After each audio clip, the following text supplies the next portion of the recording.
Wildfire Podcast is an extension of Wildfire Ministries, an organisation that has a focus of igniting men and women of God into a deeper discipleship with Christ, instilling them with a passion to radically and relentlessly pursue Christ wherever that leads, that God's truth will spread like a wildfire. Hey everyone, so this is it. This is the first time we're recording a podcast with the camera. Yeah.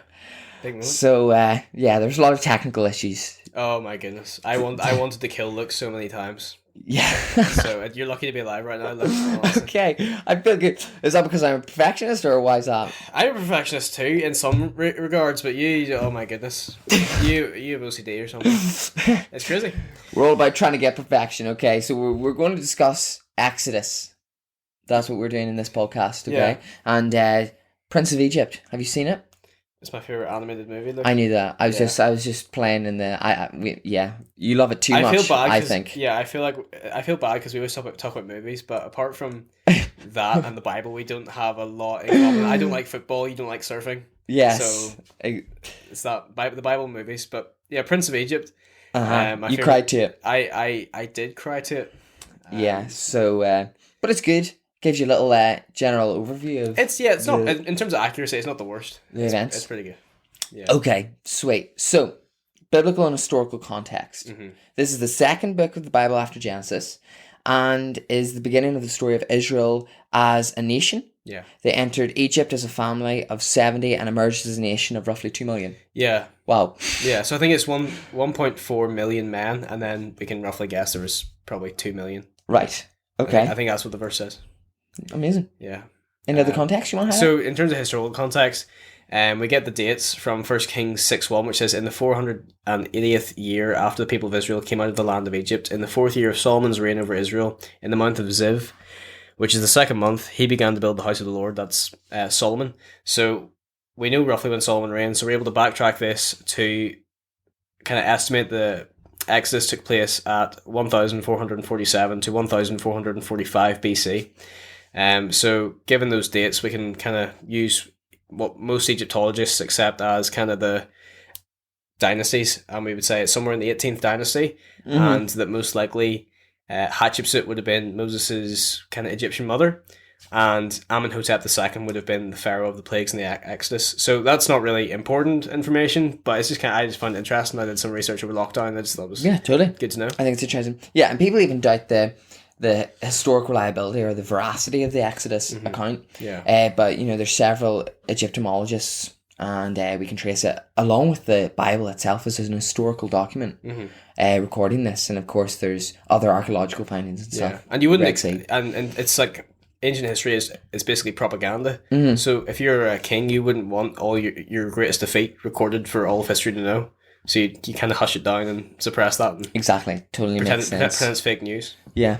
Use that term. Okay, so let's try and recap the story a little bit here. So if we go, so Abraham is given the covenant, and he's the chosen nation. That's the line which God has chosen to for the nation that he wants to bless. And then from that, you then follow the line. You have Isaac. Then from Isaac, you have Jacob. Then from Jacob, you have Jacob and Esau. But Jacob, you then have his 12 sons. 13, but 12 of the tribes. One of which is Joseph. Joseph then goes to Egypt. Is that correct? Yes. Yeah.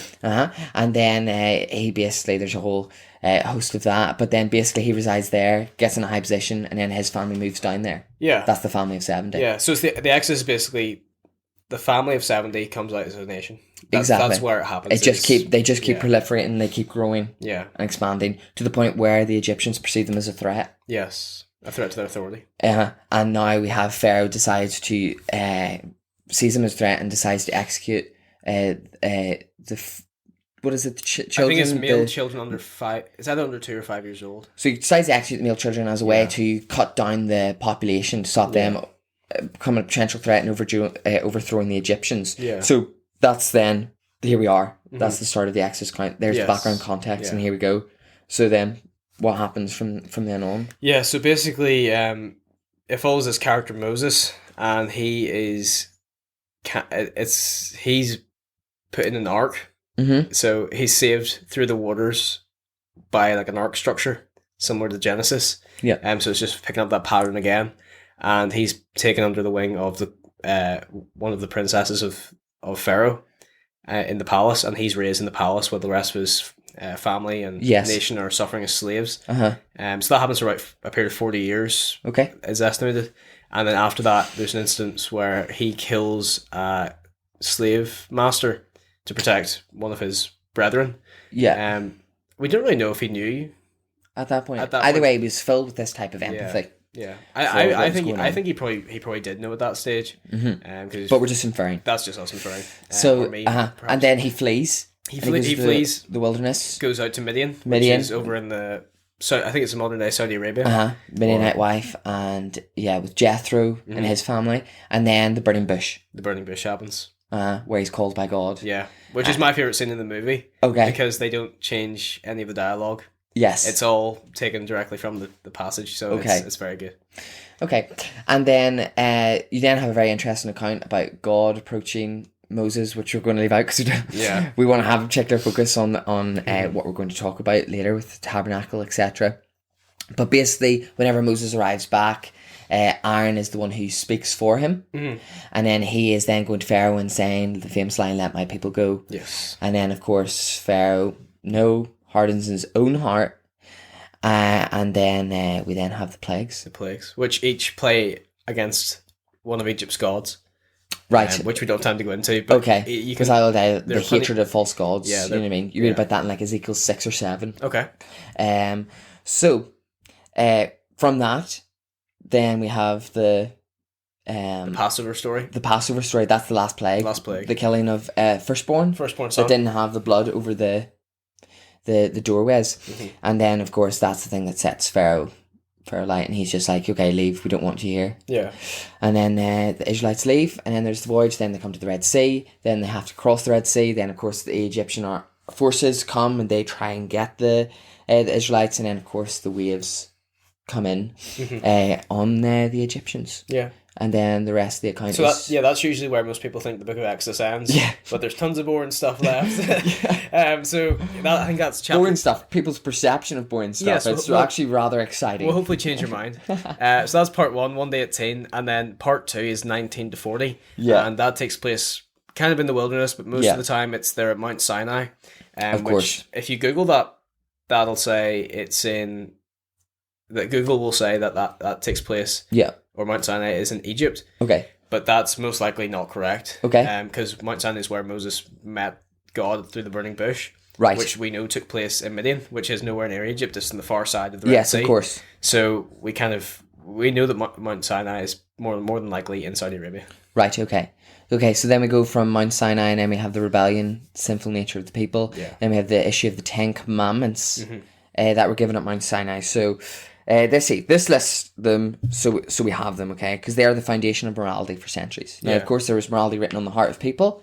However, this was set in stone. Yes. And then people always say, well, why do we need the 10 Commandments? It's like, if you look at the sin that was being committed at that time, even the sin that was being committed while Moses was being given the commands, it's like they definitely needed it on written stone, or at least needed reminded of the emphasis of these important laws that seem so simple, but yet we don't apply to our lives.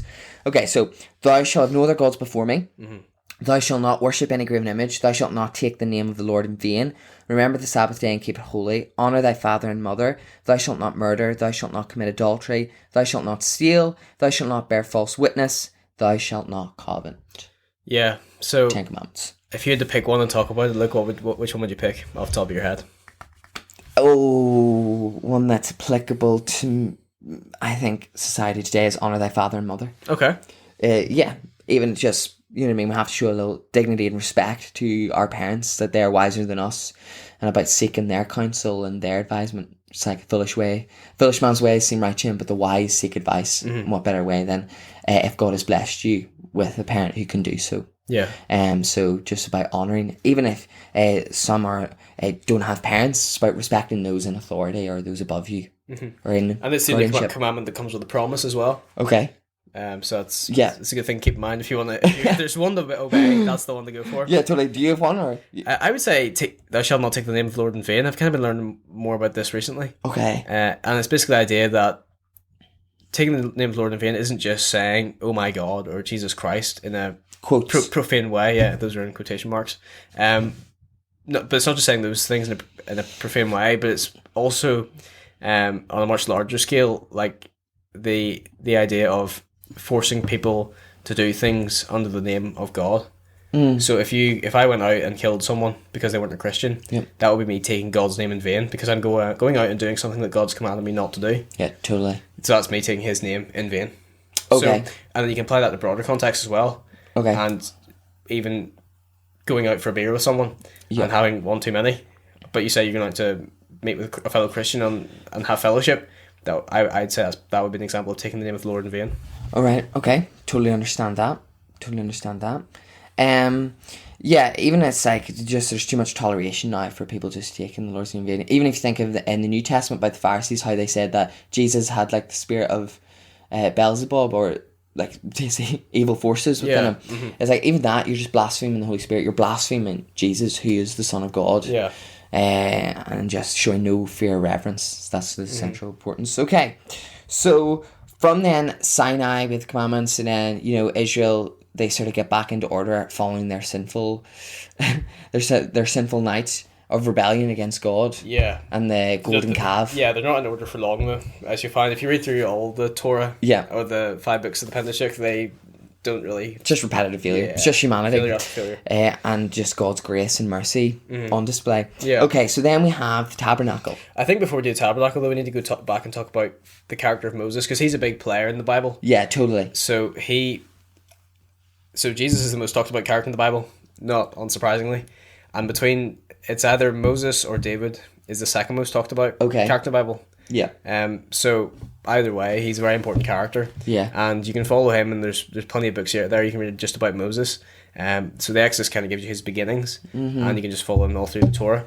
But I think one of the things to note about Moses is that he was in a position of authority and in Egypt and trained as a ruler. Like that's what they were going to train him to do in the palace. They're training him to rule for 40 years. That was, but he still wasn't. It wasn't then when God said, "Okay, now you're going to go and lead my people in the wilderness into the promised land." Totally. He sent them away to the wilderness first for 40 more years. Where he had to be a shepherd and shepherd sheep.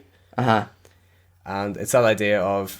And that was equal amounts of time as well, 40 years in both accounts. So it wasn't as if the shepherd part wasn't as important. So it's okay, you can learn how to rule for 40 years, and then for 5 years you go and like learn how to take care of a few sheep in the wilderness. Yeah. They're putting equal footing. So Moses was a shepherd king, and he was the one God chose to rule, to lead the people. And then that is again a type of Christ, who is our shepherd king. Okay. And he's a good shepherd. Yes, totally. And then we were also saying about that idea of how he was in the wilderness for that period of time, so for 40 years, and then how God was molding, shaping Moses in order to come to that point in the burning bush at the exact moment that God wanted him, in order to carry out the will of God. Yes. And for us, a principle to apply is that we have to be patient. Even whenever we perceive dry seasons, these are the seasons where God's cultivating or refining us. Yeah. In order for the service that He has planned for us in future. Yeah, and Moses wouldn't have known when the service was going to come. He probably. Yeah. I can't remember I heard a preacher one time say that Moses probably thought his opportunity was going to come when he was in authority in Egypt. He thought, okay, I can maybe work my way up the ladder here, work my way up the chain, and then I'll be able to change on a systematic level. Yeah. And then whenever he killed that Egyptian guard, he probably thought, okay, I've messed up. I'm just going to go and live in exile now. But it was only after he was in exile that God called him to his true rule. So even if we do mess up with our lives, as long as we still pursue Christ and pursue godliness, then God can still use us for good. Yeah. Regardless of our mess ups. Okay, so we've got context, we've got a little narrative there, and then we've also highlighted how we're going to come to the tabernacle. We've also highlighted the importance of Moses. Yes. And so Passover significance. So Israel's physical oppression. You then have our spiritual oppression. Yeah. Yeah. Physical exodus, spiritual exodus. You then have freed by the blood of the Lamb, freed by Christ's blood. Yeah. Okay, so the Lamb of God that takes away the sin of the world, as John the Baptist said. Yeah. So you have these parallels. Yeah, basically, Israel were physically oppressed and were spiritually oppressed by sin. Okay. Israel had to get exodus means like to leave or to exile. Like they had to exile themselves from that physical oppression, and we have to be exiled from our sin or our spiritual oppression. Okay. And they were freed at the Passover. So we're recording this actually just a few weeks after the Passover took place, and planned it. Yeah, that was completely planned. And they were freed by the blood of the Lamb on the doorposts. Okay. And we're freed by Christ's blood on the cross. There's so many things, like so many metaphors transcending from old to new. Yeah. And like typologies or of Jesus Christ. Even Leviticus, it's insane how many there is. Okay, so let's get down to it then. Down to the tabernacle. Everyone's favourite. They've been everyone's just like, I really wanted them to talk about like the plagues or like the storyline or something else. And tough luck. And now they're focusing on the tabernacle.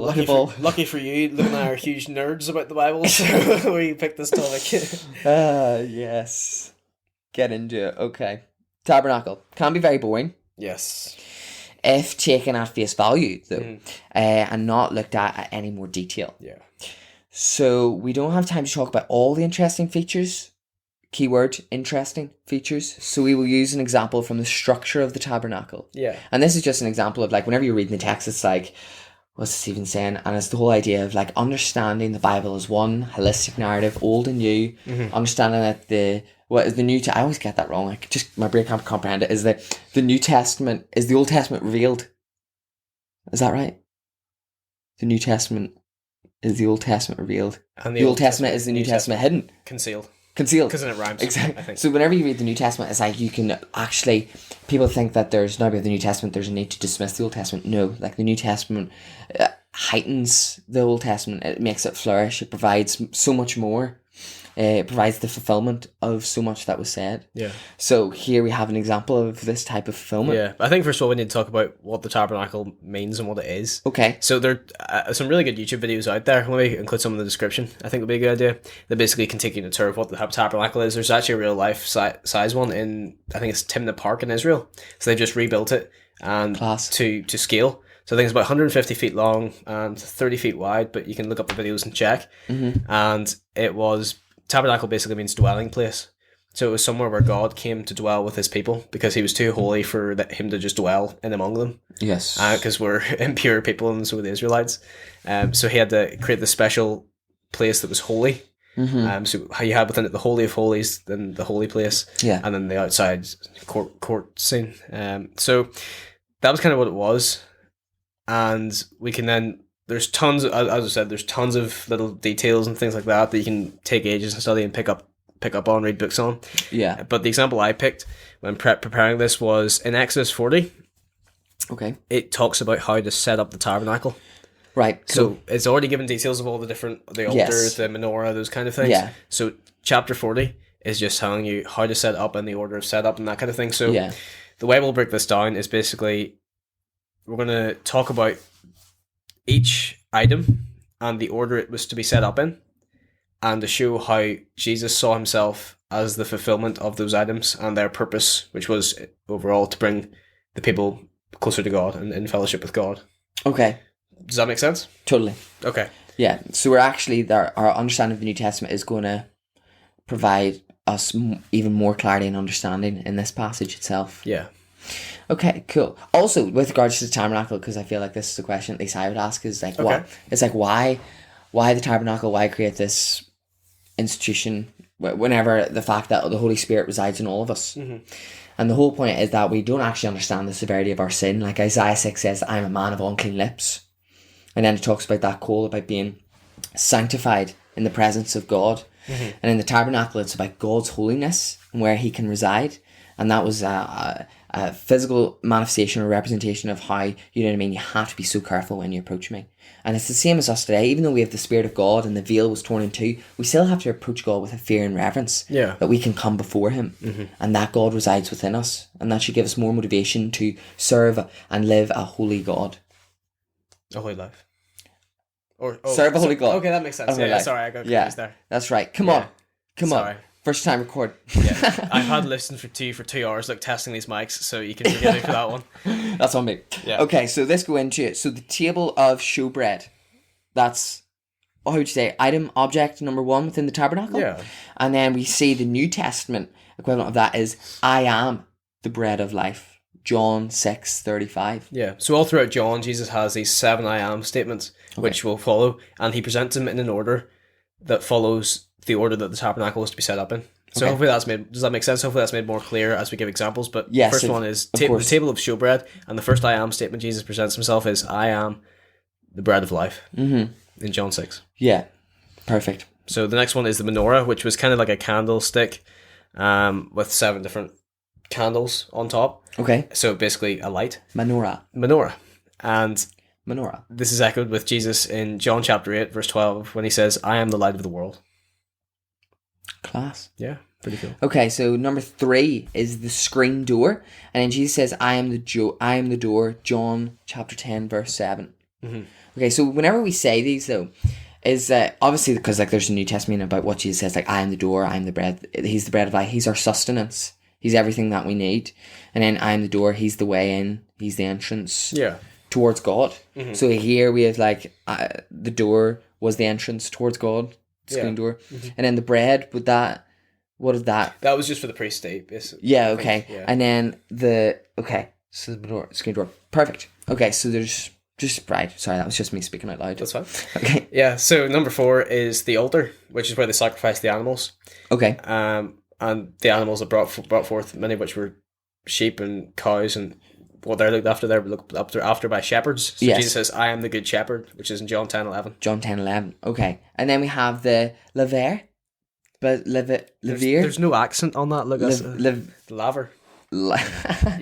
Proper another laver. Good laver or basin. Mm-hmm. I probably should have just said that and then allowed you to go with the other one, but it's fine. There we go. Yeah. And then the New Testament equivalent is I am the resurrection and the life, John 11:25. Yeah, so that's reference to baptism. Okay. Which even when you baptize yourself, that's representing from life to death and back up to life again. Yeah. The parting of the waters, like we even talked about before, with Moses' ark going through the waters, the parting of the waters represents life in the Bible. So whenever you're talking about the laver, that's you're cleaning the sin off, and it's the resurrection to new life. Class. That's what it represents. Amazing that a Northern Irish farmer could have pronounced that instantly there. Definitely, I'm telling you. Laver. Oh, okay. So number 6 then. Number 6 is the screen to the courtyard gate. So basically, there was the screen door we talked about before. That's the door into the tabernacle. Yes, I'm the way. But there was another white fence that went around the whole tabernacle, and this is the screen into the courtyard. And it's kind of echoed when Jesus says in John 14:6 says, "I am the way." So it's the way into the tabernacle or into the courtroom. Okay, so the other one was what was it? What was it saying? I am the door. Because it was an actual door into the house. Okay. This is I am the way. Because it's not a door, it's a gate. Yeah, totally. Yeah. It's again that central importance of how Jesus is how we approach God. Mm-hmm. Yeah. Right, okay, so this is it. Are you ready for this? Because this is point number 7, the anointing of the priests. Yeah. New Testament equivalent, Peter. Yes, the New Testament equivalent is from John 15:5-8. Jesus says, I am the vine and you are the branches. So when we go through, this one doesn't seem like it makes sense. It took me a while to get my head wrapped around it. But when you go through the sequence and the order, if all of the other 6 line up, it's most likely this does line up in some way. So it just requires some more research. But number 7, the anointing of the priests represents when Jesus says, I am the vine and you are the branches. Whoever abides in me and I in him, he is that bears much fruit. For apart from me, you can do nothing. If anyone does not abide in me, he is thrown away like a branch and withers. And the branches are gathered and thrown into the fire and burned. If you abide in me, and my words abide in you, ask whatever you wish, and it will be done for you. But this, my Father, is glorified, that you bear much fruit, so prove to be my disciples. Okay. Did you get the link there, Luke? I do understand the link. I'm not brave enough to explain it, so I'm going to leave that to you. But the passage in John 15 there, what it's saying is that Jesus is the vine, and then from the vine come the branches that bear forth fruit. Mm-hmm. So it's only through Jesus can we bear fruit. Yes. And then, of course, the vine dresser is God. Yes. Okay, so how does this relate? So I'll attempt to explain it, and you can question me if I'm not doing it too well. So the whole role of a priest was to represent the people to God and God to the people. It was the mediator between God and man. Of course. That was the role of the priest. And when Jesus is saying he's the vine, we have to be connected to the vine to access God. Yeah, of course. So he is... That's the mediator, the intercessor. The That's the idea of the veil. Yes. And then this is also explained further in Hebrews. You might know the reference, Luke, but I think it's when Jesus is compared to Melchizedek as our high priest and king. Yeah, totally no idea. Okay. Somewhere in Hebrews. Somewhere in Hebrews anyway, but it's basically Christ is our high priest. Okay. And our representative of God to man and man to God. And we don't need to go to an earthly priest anymore. We can just go straight to Christ. I'm going to make the inference that it's either Hebrews 2, 8, 9 or 10. Hebrews only has like 10 chapters, so you got half in there already. Okay, Yeah. so this is what it's saying is, so the New Testament equivalent is that Jesus is the intercessor for us, and in the Old Testament this was the anointing of the priest. The priests were the intercessor for the people and God. Yeah. They were the mediator. Jesus is the intercessor for us and God. Mm-hmm. Yeah. And I think this is best put in John 1:14. Okay. It says, "The Word became flesh and dwelt among us, and we beheld his glory, the glory as of the only begotten of the Father, full of grace and truth." So basically saying, Christ came down, the Word that is Jesus Christ, came down, and he dwelt with us. He had his tabernacle with us, and we can see the full glory of God through him. We don't need to have a full-on tabernacle anymore, thankfully. Amazing. Yeah. Okay, so there's the book of Exodus. That's our our take, our slant on it. And we just highlighted the context, we highlighted the storyline, we highlighted the importance of Moses, we highlighted the importance of the Passover and how that's relevant to us. And again, it's applicability, Old Testament, New Testament. And then we talked about the tabernacle. And the laws, did we say about the laws? Did we say about that? We did say about the laws. Yeah. I read the laws. Okay, yeah, you read the laws. Sorry. So the laws, and then you've got the tabernacle, again, Old Testament, New Testament equivalent.